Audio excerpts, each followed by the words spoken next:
নজরে শান্তনু সেনের সম্পত্তি। রাজ্যের বিভিন্ন জায়গায় রয়েছে এই সম্পত্তি, মূলত কলকাতা ও দমদম এলাকায় রয়েছে বেশিরভাগ সম্পত্তি। কি করে করলেন এই সম্পত্তি? কলকাতা টিভির হাতে 61টি সম্পত্তির তালিকা। এই প্রসঙ্গে কি প্রতিক্রিয়া শান্তনু সেনের, আমরা শোনাবো আপনাদের। 61টি সম্পত্তি রয়েছে আপনার, এবং সেক্ষেত্রে আপনি নির্বাচন কমিশনের কাছে যে ডিক্লারেশন দিয়েছেন 2018 সালে, সেই ডিক্লারেশনের সঙ্গে আপনার যত সংখ্যক সম্পত্তি রয়েছে তার মধ্যে একটা অসঙ্গতি রয়েছে। এই বিষয়ে আপনার প্রতিক্রিয়া জানতে চাইব। এই 61টা সম্পত্তি সংক্রান্ত অভিযোগ, কিছু ডকুমেন্টস রয়েছে।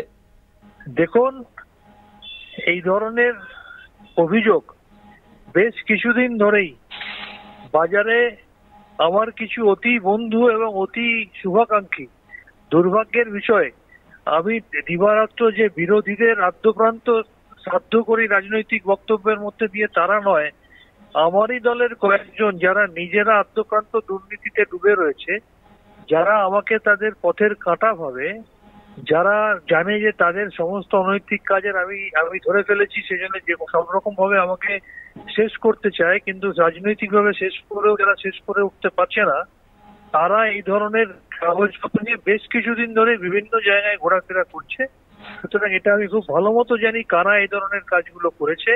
আমি আপনাকে চ্যালেঞ্জ করে বলছি, আমি নিজে একজন প্র্যাকটিসিং ডক্টর, আমি এখনো রেগুলার প্র্যাকটিস করি। আমার মিসেস একজন প্র্যাকটিসিং আই সার্জন, আমি একজন কনসালটেন্ট রেডিওলজিস্ট। আমি চ্যালেঞ্জ করে বলছি, ইলেকশন কমিশনের ডেটা বা আমি যখন রাজ্যসভার এমপি ছিলাম, প্রত্যেক বছর আমাদের অ্যাসেট ডিক্লারেশন আপডেট করে দিতে হতো।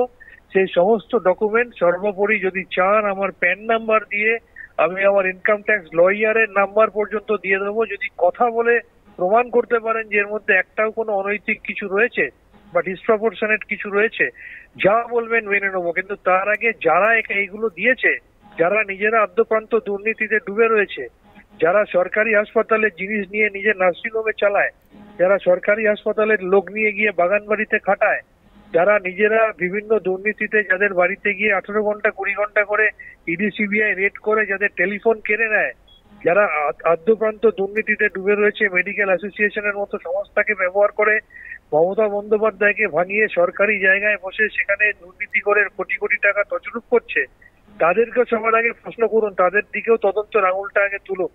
তার মানে শান্তনুদা, আপনি যা আপনার সম্পত্তি দেখিয়েছেন নির্বাচন কমিশন হোক বা রাজ্যসভায়, তার বাইরে আপনার কোনো সম্পত্তি নেই।